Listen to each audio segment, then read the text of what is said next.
This story we're bringing back to you by popular demand, in case you missed it. It involves a berry with very beneficial ingredients. It's found deep in the Amazon rainforest, and it's quickly becoming the latest health supplement craze.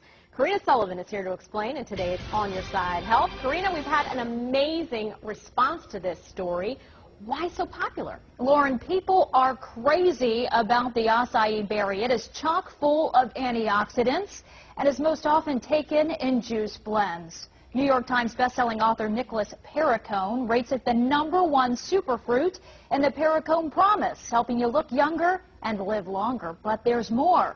See this purple juice? It's called MonaV Active. A new study finds MonaV Active increases antioxidant activity.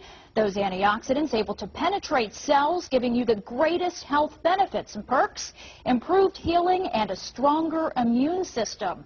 Researchers also found the antioxidant cocktail protects the internal lining of arteries. But here's the catch.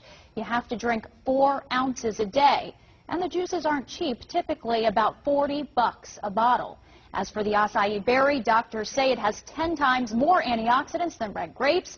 It has also been known to improve joint pain and give you an energy boost. A University of Florida study indicates the acai berry can even blast cancer cells, triggering a self-destruct response in up to 86% of leukemia cells. But remember, the acai berry is not a supplement. It is a supplement. It is not medicine, that is, and it is not a guaranteed cure. Here's the deal. It doesn't taste that bad at all, kind of like blueberry/prune juice with some seeds in it, but really not that bad. Hey, packs a punch too. It does. I'm going to try it. Do it. Thanks.